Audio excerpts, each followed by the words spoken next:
No, it's not Boris Karloff. It's not Arnold Vosloo. It's not Sophia Botella. This is Lee Cronin's The Mummy. Welcome to the For Real show. I'm Michael, and I have Thomas, Luca, and Derrick to discuss this auteurist take Oh, on the goodness. mummy mythos. And it is very important, everybody, because we do not want to face legal action, that we say the full and proper title of this movie at all times. So if everybody can join me, it is not the mummy, it is Lee Lee Cronin's The Mummy. Cronin's Cronin's The The The Mummy. Mummy. Mummy. All Okay, right. Now that so we're all on the same page. Wait, hold on. Wait, is Brenden Frasier in this one? he's not in Ah, it, and thank God. One of the We'll main see y'all selling later. points for Bye. me. wait, you guys didn't stay for the post-credit scene where Rachel Weisz came out with a shotgun and was like, "It's mummy time." You guys didn't. What? We didn't do that. I Okay. legitimately Right. thought- That would have made it better. That would have made that. I actually might give this movie an extra star or two if they had done that. they made such a big deal out of it that part of me was like, maybe he is in it. Like, and they're That's what I just was like thinking. trying to get, like, they were just trying to get people to like talk about it so that when it actually happened, people were like, but I Well, guess let not. me point out that at least as far as contemporary mummy movies, the only successful ones have been with Brendan Fraser. So like I don't know. Maybe there's a commonality here. There's a trend. You ever So hear of Night at the Museum? That had a no. mummy in it. Oh, okay. Well, I have heard of it. I actually would Night at the Museum. It's been years since I've watched that one. I certainly didn't watch any of the sequels. So Last put good shot. Brendan Fraser in though. Maybe it'll then be a success again.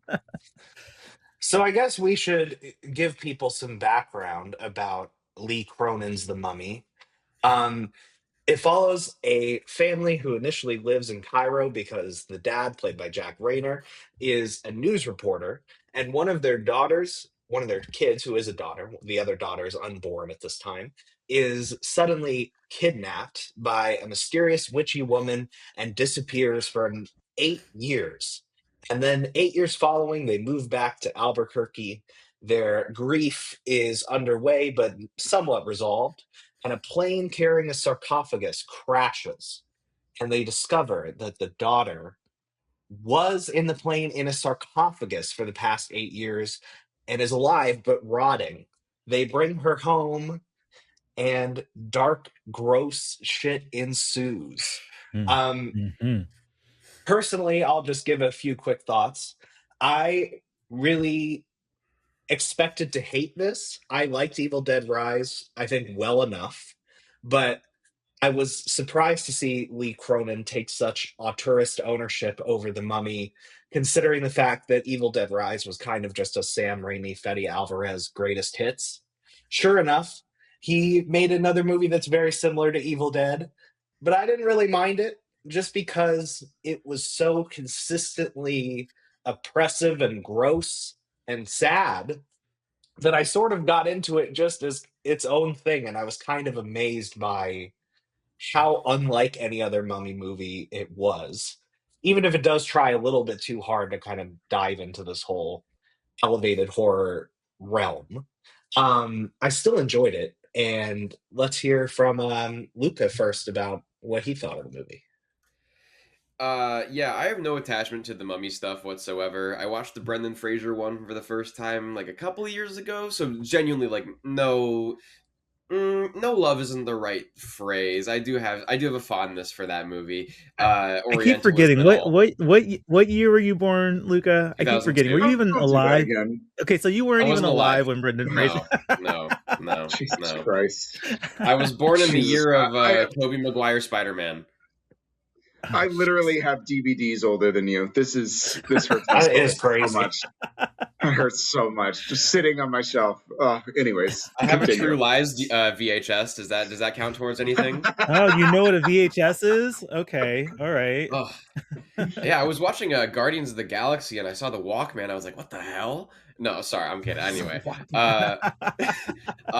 yeah, I don't have attachment to the mummy stuff really. The Tom Cruise one was really silly, like not fun silly, like bad silly. So I was kind of going into this with a clean slate, tabula rasa, and boy, did I not care for this one. Um, it just kind of felt like Evil Dead leftovers. Like I really enjoyed Evil Dead Rise. I had a good time with it. It was a nice, unforgiving 90 minutes of just pure carnage, and that's all I asked for. You know, I'm a simple man who likes simple things. This is not the first, or this is not the last time we're going to harp on this during this podcast, but 2 hours and 15 minutes. Whoo, boy. Y'all. That's unnecessary. Crazy. I'm, And there's like something like. Sorry, I don't want to be like one of those make movies shorter guys. You know, like I sat my ass down for the Brutalist, and I had a good time for the Brutalist isn't the right word, but you guys get what I'm going for here. Like, what are we doing? What's going on? I don't know. I felt very disappointed more than anything else because again, like Evil Dead Rise, like I had a great time. You know, it was violent. It was really mean, and this one was just kind of like not. It wasn't as violent as I wanted it to be. It wasn't as mean as I wanted it to be.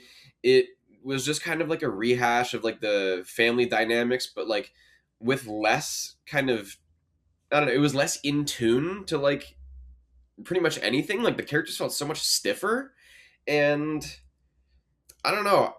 Can we just drop the whole elevated horror it's about grief thing and trauma? Can we just abandon that, please? Pretty please, the cherry on top. I don't know. That's the TLDR. Yeah. Thomas, what did you think? I think the trouble with me and this movie, so I'm a marketing guy, I'm a branding guy, right? And so, the branding is a massive problem for this movie because it is not a mummy movie. The amount of shoehorning they have to do to make this relevant to the mummy mythos is so egregious and so off-putting for me that I'm just, and I don't get it either. Like Lee Cronin is okay, so he did a hole in the ground, which I enjoyed. And okay, so then he takes a step into franchise world and does Evil Dead Rise, which I also thought was good. Why do you feel the need to then to like force this script to be a part of another like IP? Couldn't you just like make a horror movie in your brand with your own story and not have to attach it to another IP? Because Lucas said Evil Dead Rise leftovers. I think this was the rejected Evil Dead Rise script. They just repurposed it. I don't understand it. Thomas texted me, and as he was like getting ready to sit down for The Mummy, and he was like, "Oh, I'm about to watch The Mummy," and I literally texted him back and said, "Oh, you mean Evil Dead Rise Again?"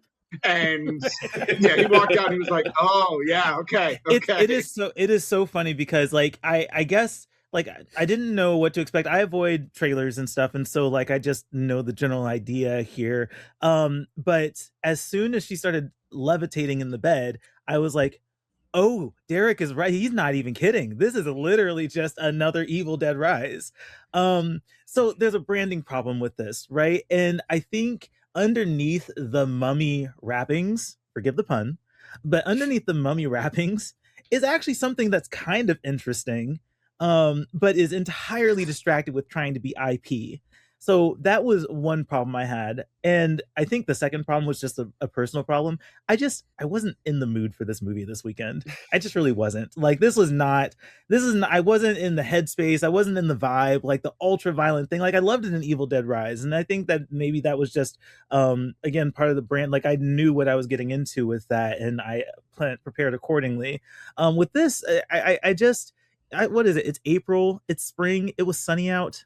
And the drama was in theaters, so I skipped watching it the first time I went to the movies this weekend to see the drama again, and then really forced myself to go see this. And it's just like, October where it's colder and drearier outside, I might have been in more of a headspace for this. But April, as it's getting sunnier, and I'm mid-30s. I have yard work to do. Okay, like that's literally what I was doing this weekend, and the fact I had to interrupt that to go watch Lee Cronin's The Mummy actually kind of annoyed me. So I know that's a personal thing. That's not something that everybody's gonna share, but those are the two things: branding and like, it just wasn't the weekend for me for this. Yeah, you were you know the looking at movie the pissed you Albuquerque off. yards. You were looking at the Albuquerque yards like, it's all dirt. It's all right. I can't let my yard become this. Yes, the whole movie I'm thinking, oh my gosh, I could be doing my yard work right now. I don't want it to look like this. Yeah, you know the movie pissed you off when you wish you could be doing menial labor instead. Seriously. Seriously, I literally left the theater and went to Home Depot so that I could get some things for my yard. I just watched a movie last week. I think it was I Love Movies, actually, where I was like, I need to get to the grocery store. That was all I could think about the whole time. It's like, what am I doing? Derrick, what were your overall thoughts? Yeah, so I think this was actually more of a frustrating watch than anything else, largely because I think there's a lot here. I think visually Lee Cronin really does understand how to move the camera. Listen, anytime you put 17 to 20 split diopter shots in a film, I'm going to be seated and you're going to get an extra star. Because, I mean, you're just making Brian De Palma proud. And I appreciate that with the film craft. And so it's very clear that Lee Cronin understands horror. He understands atmospheric tension. I think the way that he frames some of the brutality and just the nastiness, I really like that. I think if you're going to channel someone like Sam Raimi, you need to be a little mean-spirited. And that's just something that Raimi does really well. And so if you're going to kind of take up the mantle of Evil Dead Rise and then transition into something else, I think it's important that you keep that. And so there's definitely a mean-spiritedness to this. There's a nastiness to this. I think it looks good. I'm always going to champion any practical effects that you do. And I think there's some really gnarly practical effects that this film has. So visually, I think it's a really, really well-crafted horror film. But narratively is where it really struggles for me. And, I make the joke of Evil Dead Rise Again.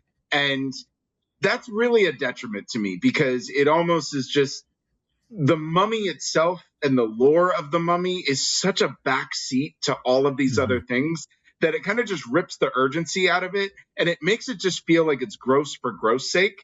And because you don't really care about the lore, it makes it really difficult for me to care about what's happening to these characters. And that just really made it so frustrating. And the last part of this that makes it a frustrating experience for me is I don't like someone who's just going to flirt with the horror tropes and then just abandon them as soon as you start them. And he does this all the time in this movie. And it just drove me nuts.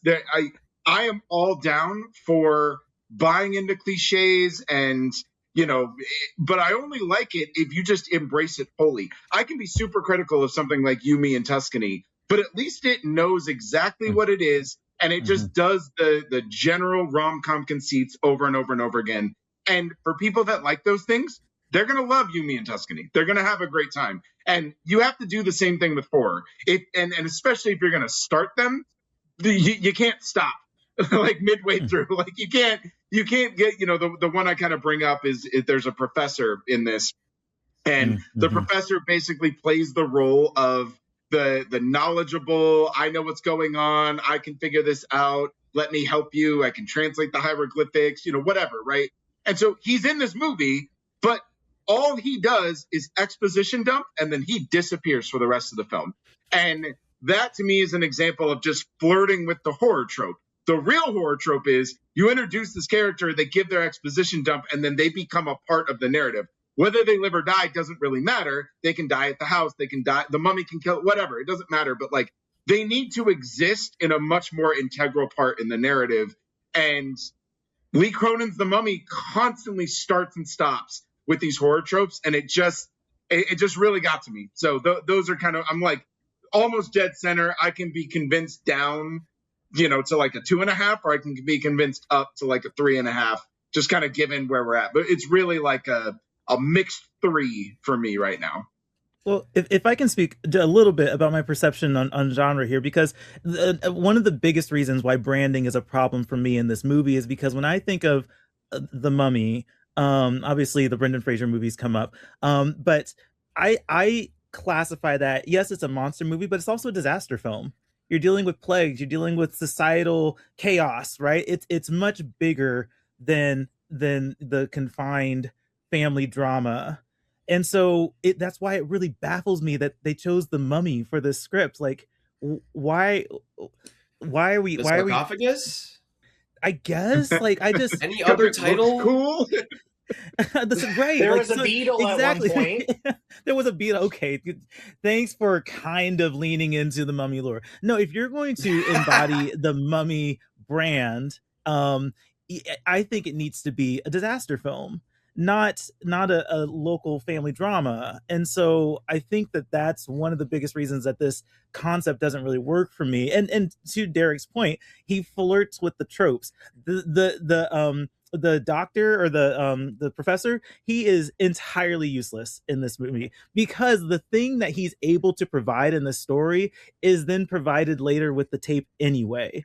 So God, like, right. You could cut him out entirely and it makes no difference. I actually didn't. Yeah. I didn't connect those dots, and now I feel more pissed. Luca, what they do is they take an old format called a videotape, and then they put it in a VCR. No, it's okay. I've seen Sinister. Derrick, you weren't supposed to wait for me to take a drink. Brutal. Brutal.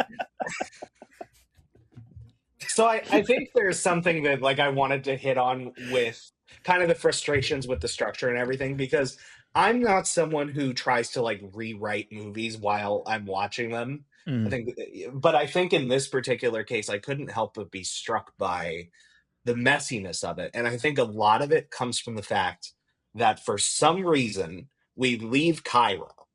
I think this would have made way more sense and also hit on what he was trying to hit on if the family was Egyptian and if the whole movie was not in English, and we could just very cleanly have the scenario play out. And I think that another thing is that the wife could have been merged with May Calloway's detective, because then you don't have two characters trying to figure out the same thing, or three, including the husband.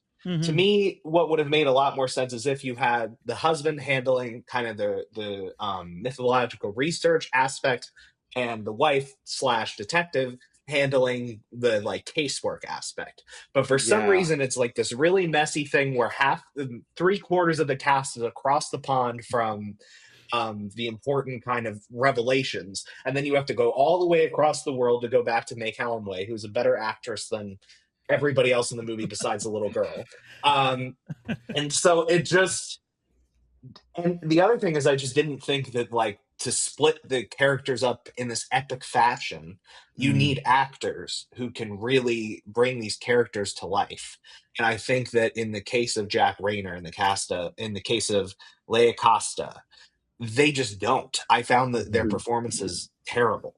Like, that was really the thing that kept me from getting into the movie, was I knew it was going to be rough at the beginning when they're interrogating Jack Rayner and Leia Costa, and May Calloway makes an accusation of, like, most husbands hurt their wives and kids, and he gets up and he's like, I would never do that. Oh, that was the worst acting. That scene was bad.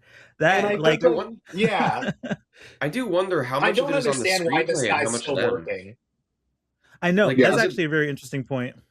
But that's the thing. I think actually, like, I don't think it is. I think, like, in a lot of cases, the actors are just genuinely so bad that they just don't bring the material to life. The only ones who I think are good are May Calloway, Natalie Grace as Katie, and then Veronica Falcone as the Abuelita. I thought she rocked, and brought such a pleasant energy. Michael, I'm glad you touched on that, because, like, particularly like the whole, like, Egyptian family thing, because the movie starts with an Egyptian family, and my first thought, because I don't know, this is going to be my woke Gen Zer take of the day, where, I do think, like, look, the original Mummy, like, with Brenden Frasier, is really fun and stuff, but, like, there is a lot of Orientalism in that movie that's a little, like, and when I was watching Lee Cronin's The Mummy, I was, and it starts with an Egyptian family in the opening scene. I was like, oh, we're doing, like, something kind of like culturally, like, interesting. No, no, joke's on me. This is a very interesting point, because I have so many questions. Firstly, so the main family's heritage is Latin, right? Hispanic, except for the white husband. Except for the white husband, right? So like, okay, so we have the white husband, we have the Hispanic family that's supposed to be about Egyptian culture. Why is there so much going on here with that? Mm-hmm. And I also thought, wasn't he supposed to go to New York?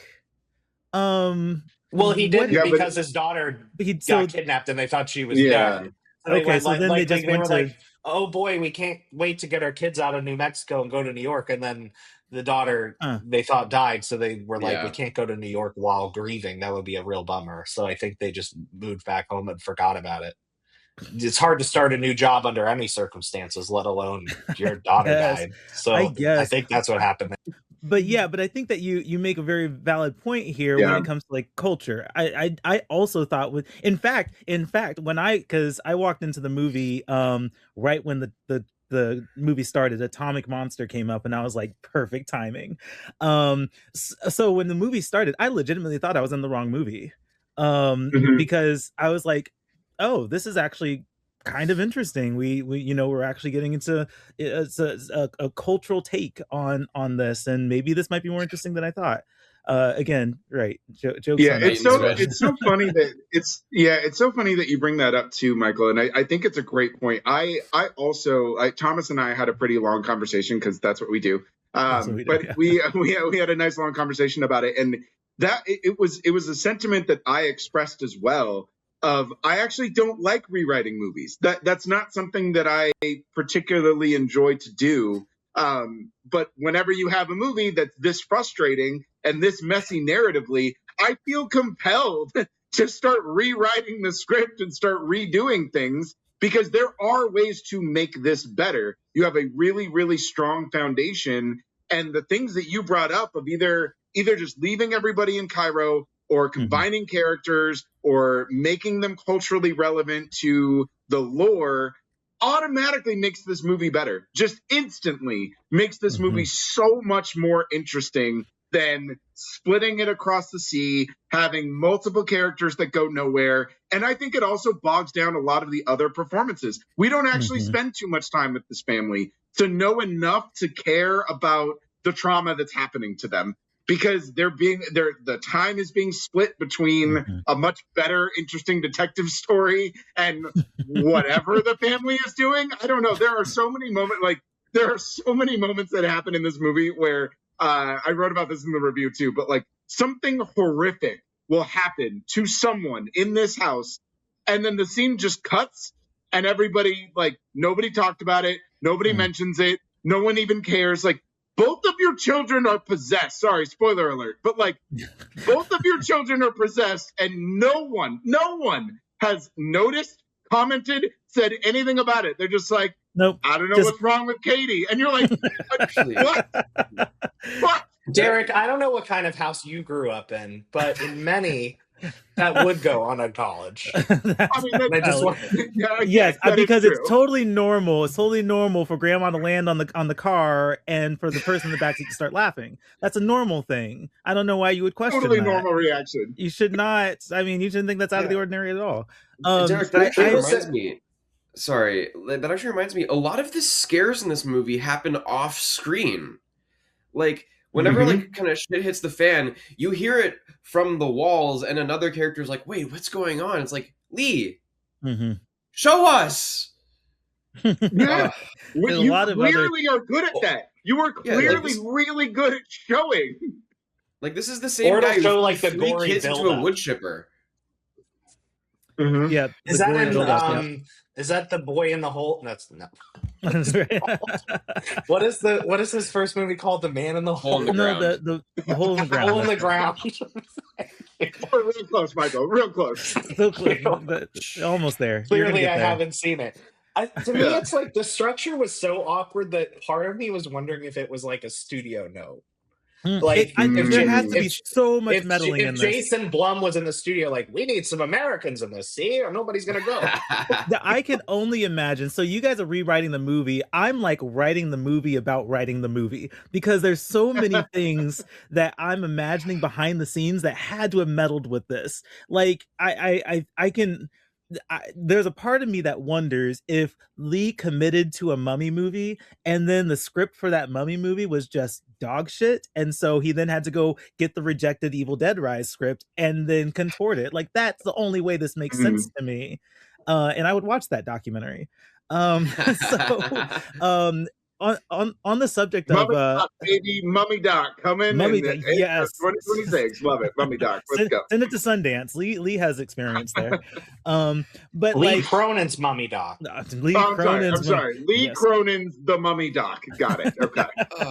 No, Lee Cronin's The Mummy Doc. Okay. But I think that when it comes to the messiness of this, I totally agree with you guys. Like, I spent the movie wondering when the teacher came up first, like the whole introduction of that was kind of awkward to me, but as I was piecing together his like purpose in the movie, I'm like, couldn't the detective have done this? It's been 8 years. It is not unreasonable that this detective comes across this case, and in the 8 years since had been studying up on this, has been doing research, has been kind of spent, like, why couldn't she have become the expert in that time? Why did you have to introduce a whole nother character? And that's why Michael's suggestion of just leaving it all in Cairo automatically fixes that problem. Because if she's in Cairo, even if you have the detective and the professor as two separate characters, the detective can go to a professor in Cairo and do the research right then and there. It just and that shaves off 45 minutes of this movie and keeps it at 90 minutes. If you leave it in one location, it automatically puts it under time, because there is no reason in the world for a movie like this to be over 2 hours. And listen, I am all down for a 3, 4, 5 hour epic. I'm down for it, but you got to justify it. And there is no horror movie on earth that needs to be 2 hours and 20 minutes. It just does not need to exist. When I am watching a movie, like, it's not unusual to check my watch just to see like how much time is left. You know, like I said, I had yard work to do. So like, but when I look at my watch, I want to at least be halfway through the movie, right? Like, okay, we're on the back half. This is good, right? I looked at my watch and we were 45 minutes in, and I'm like, oh my God, we still have another hour and a half of this. Yeah. I just don't understand why it needs to be this long. There's so much wasted time. There's so much wasted effectiveness here. Like, it's just, it is far too long. Yeah. On the topic of time wasted, are we in spoilers yet? Can I get into I mean, sure, whatever. Someone revealed the grandma dying, so. Oh, all right, yeah, fair game. That's kind of the most devastating thing that happens in the movie, and the thing and honestly, my favorite horror sequence in the movie. Solid vivisection. Yeah. Thoroughly enjoyed that. But like, there is a scene, and like on the topic of like an overlong runtime, I really could have done without like the 10+ minute scene where they just explain the mechanics of mummification to you, like on through the VHS. It's like, guys, give us at least that it's something to do with mummies. Yeah, but like it doesn't cater to the plot as much as it caters to an idiot who just watched the movie and needs an ending explain YouTube video, or wants like like the lore background because I need everything spoon fed to me or else I will shrivel up and die. Like, it's it adds so much runtime, and on top of that, it's just adding that scene made me just think, oh, so this is just like if Bring Her Back was stupid and bad.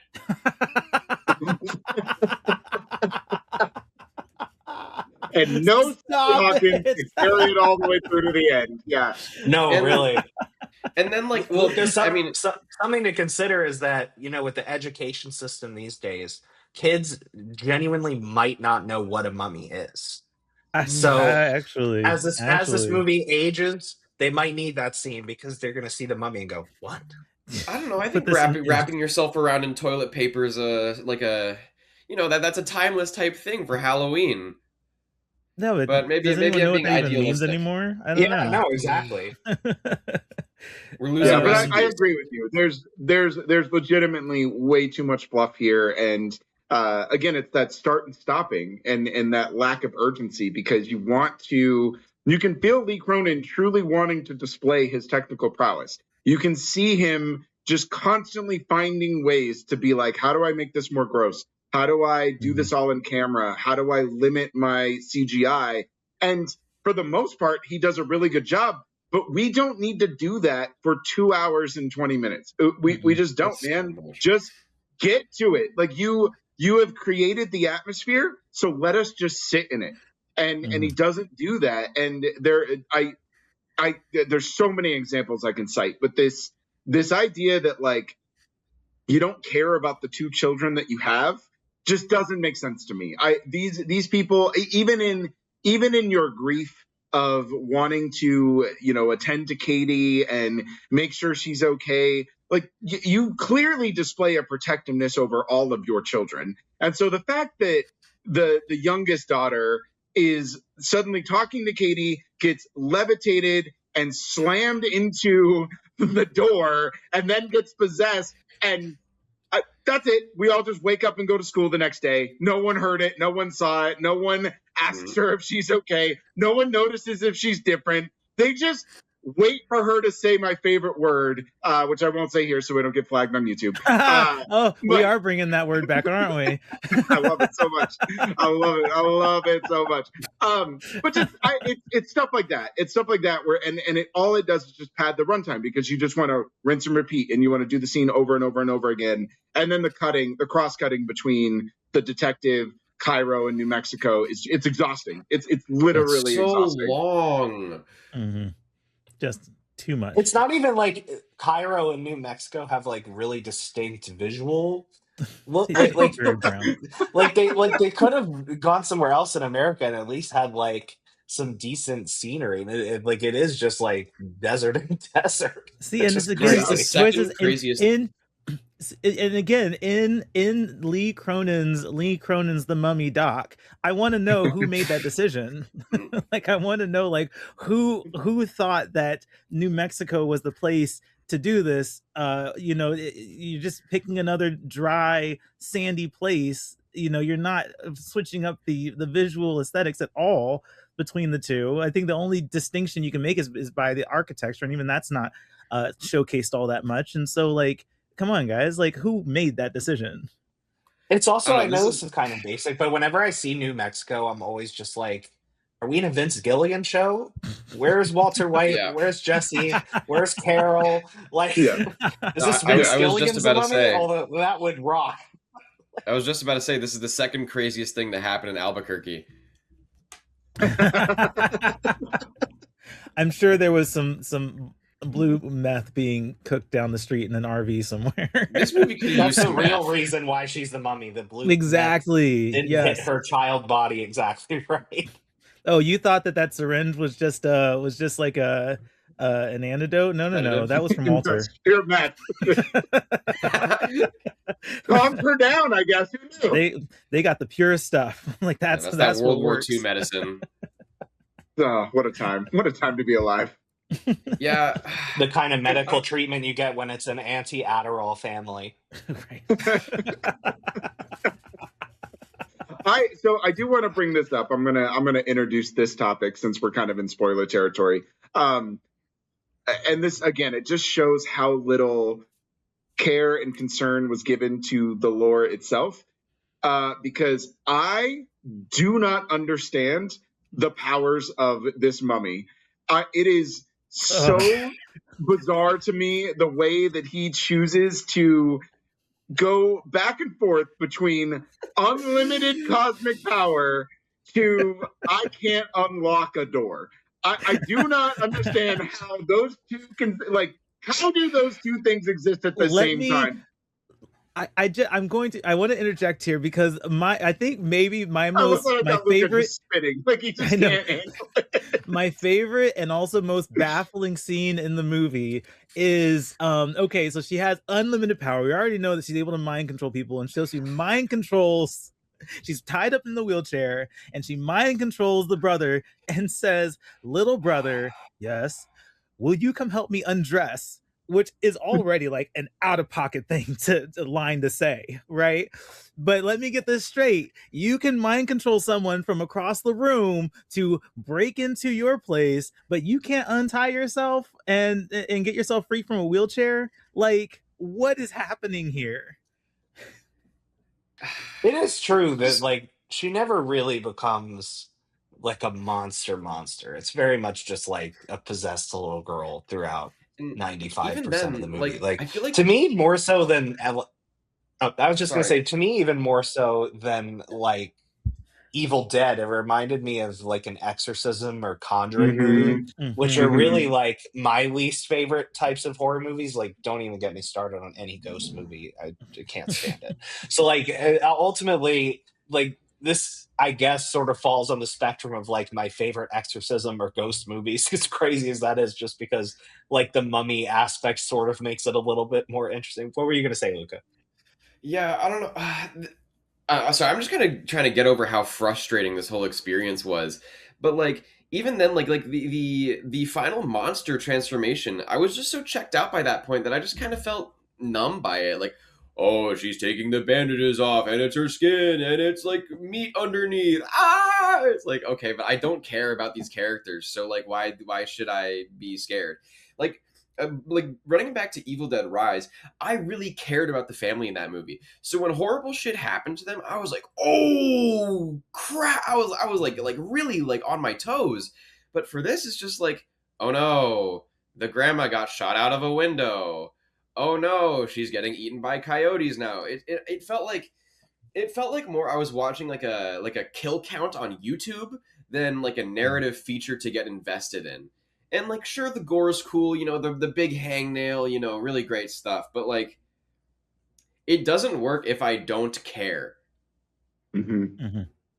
Yeah, he is so great at like zooming in on those really like painful moments, though. I will give him that. Like that hangnail scene. Oh, I felt that in my bones. Yeah, and then that is a and topic. To Luca's point, though, like I want to invest in that. Like I am all down to be grossed out and you know because I don't really get squeamish too much, but I'm all down for you trying to make me squirm. But you have to give me a like again, it's just gross for gross sake. And the more you think about it, the less effective it is because there's nothing really behind it.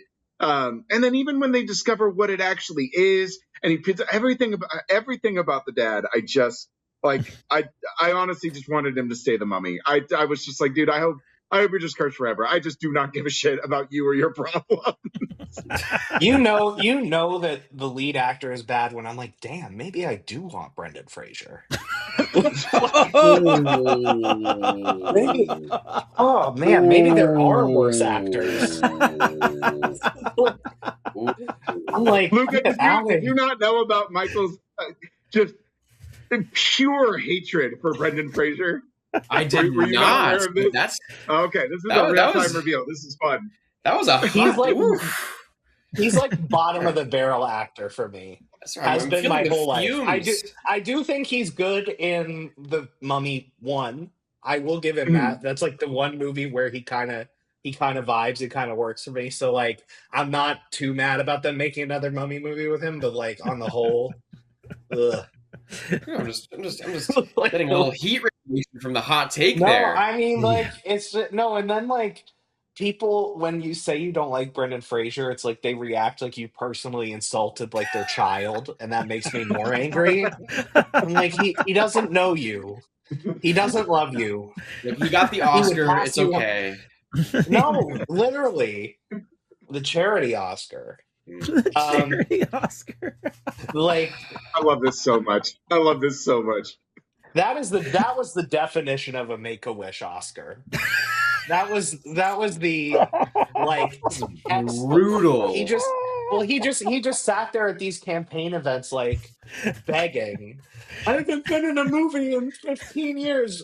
You know why? Because you're not good. Like, what do you mean? They don't want a guy who just yells. Like, yeah, we've moved on. See, guys, this is why Lee Cronin's The Mummy is not good. This I'm trying to tie it back. I'm trying to bring it back before Luca's head explodes. I know. You know how many listeners we just lost? If anything, Lee Cronin's The Mummy could have used a head explosion. All 5 of the ones we have. Well, it's like Brenden Frasier has a lot of like spam bots too. Like Okay. in the sense of like when you talk shit about like men who are a lot worse and have actually done something wrong, like when you talk about them and then suddenly like 500 people in the comments are like, don't bully Michael Jackson. Like Brenden Frasier has a similar like kind of army, but just because they're like, there's a fervor. There's a fervor. Trust me. He's so I did nice, it. and I did it with therefore he J-Lo. deserves roles and awards. Yeah, I did it with J-Lo last year, and they oh right. Oh yeah, you got all kinds of canceled because your J-Lo takes. What was that about? Was that about Kiss of the Spider-Woman? Yes, and Kiss of the Spider-Woman. Yep. Oh my god, the army, the Twitter spam bot army, just they were. It has to happen once per year, you know. It was Five Nights at Freddy's for me, Derek. We were all in the same boat. Oh. I don't think I'm doing my job well enough. I haven't been hated this much yet, so I need to find a hot take to get behind. You gotta get that hot take. Strike with an iron's hot. It's fun. It's real fun. Oh no, I take that back. No, I had my twinless take. Never mind. I'm yeah, twinless take was pretty hot. Did Dylan O'Brien's fans come for you? Yes. Okay. And all my friends too. So like, for sure. Everybody got on me for that one, but. I think the worst, not that this has anything to do with Lee Cronin's The Mummy, but I think the worst one I ever got was giving a positive review for Cuties that came out in like 2021 or something like that. You know, that's I gave a positive review. And I'll stand on business. That movie is fucking excellent, by the way. It's a good movie. It is an excellent movie, and the blame is all on Netflix and their bullshit marketing that completely skewed what the movie actually is. Mm-hmm. But I did a positive review of that, and I'm telling you guys, you are not living on Twitter until the internet calls you a pedophile for liking a movie. That was an experience that I've never had before in my life. It was actually kind of exhilarating. I'm not going to lie. It was really fun. Yeah. And yet, all the people who will give positive reviews to Michael will not face that same experience. No, they will not. It really makes you think. Really makes you think. Really looking forward to that podcast episode. My worst experience is that I was the first negative Rotten Tomato for Captain America: Civil War. Oh, that's right. You did do that. They came after me. That was sure. That was like the peak Marvel like fan fervor. Nowadays it would be like the first positive review of a Marvel movie. Yeah, again, I'm just on the shit list for Five Nights at Freddy's fans, and that's the start and end of it. That's a good shit list to be on. Wasn't there something? Honestly, Luca, there was something you published that you had to get a whole nother Twitter account for. Was that Five Nights at Freddy's? No, that was that was Planet of the Apes. Oh, was it? Because I just remember. God, do you not like those either? The newest one, no. Oh, the Return of the Apes, or yeah. I need a Yeah. Oh. You had to quit Twitter for Kingdom. Kingdom. You had to switch your Twitter long account story. for Kingdom. Wow. Okay, I can't wait to talk about that off air. I walked out of that movie 10 minutes in. I just can't stand that they try to sell me on this motion capture acting is real acting and Andy Serkis deserves to get an Oscar for doing this. So I was literally sitting there 10 minutes into Kingdom of the Planet of the Apes and I'm just like, why am I here? What am I doing?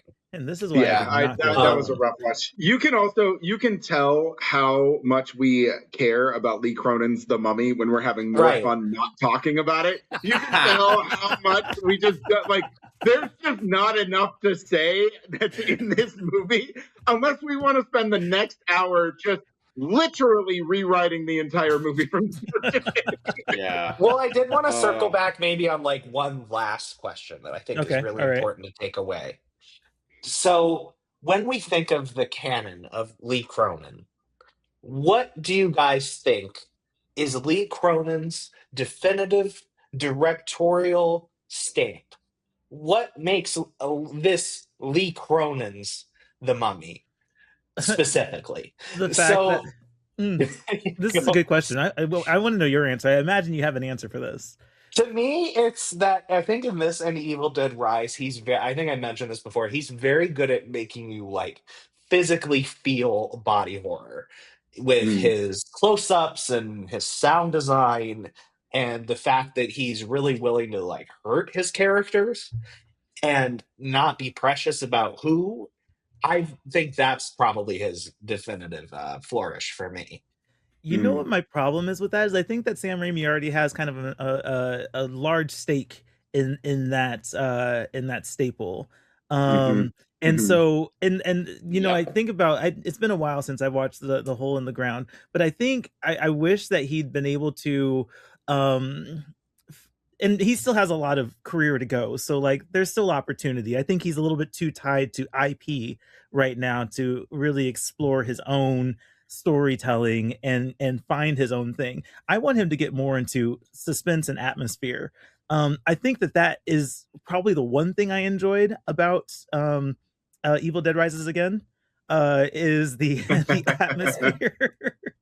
Atmosphere. It's Lee Cronin's Evil Dead Rise Again. You got to make sure. Right, yeah. Okay. Lee Cronin's Evil Dead Rise Again. So like, I think Palpatine returned.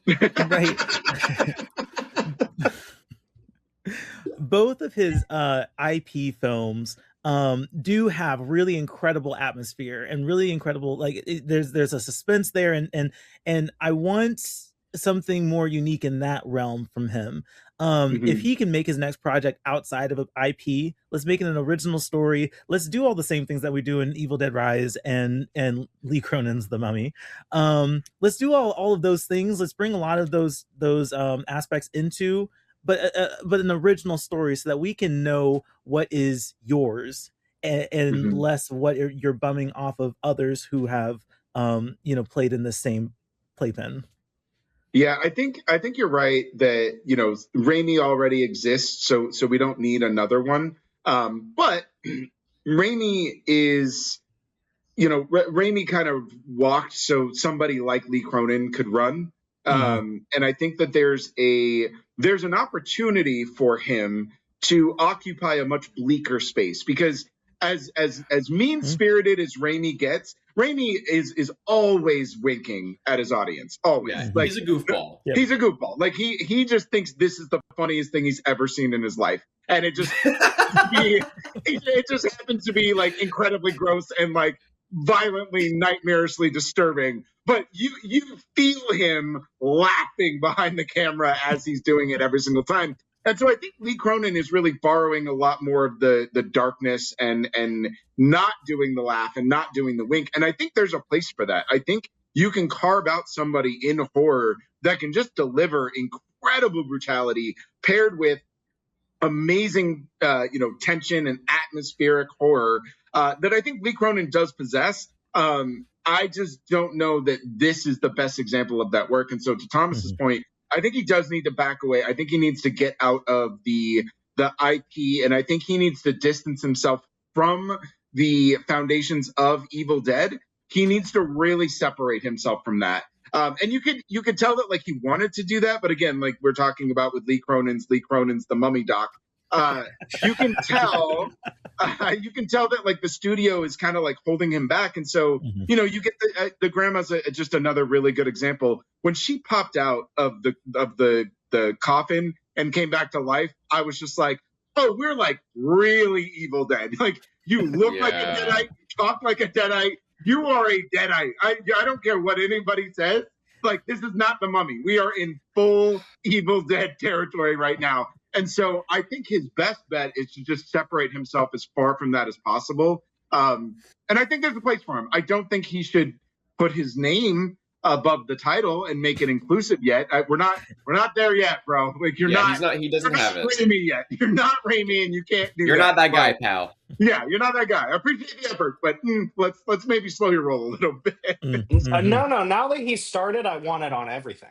No matter if he makes a 0% on Rotten Tomatoes, epically bad movie next, Lee Cronin's X.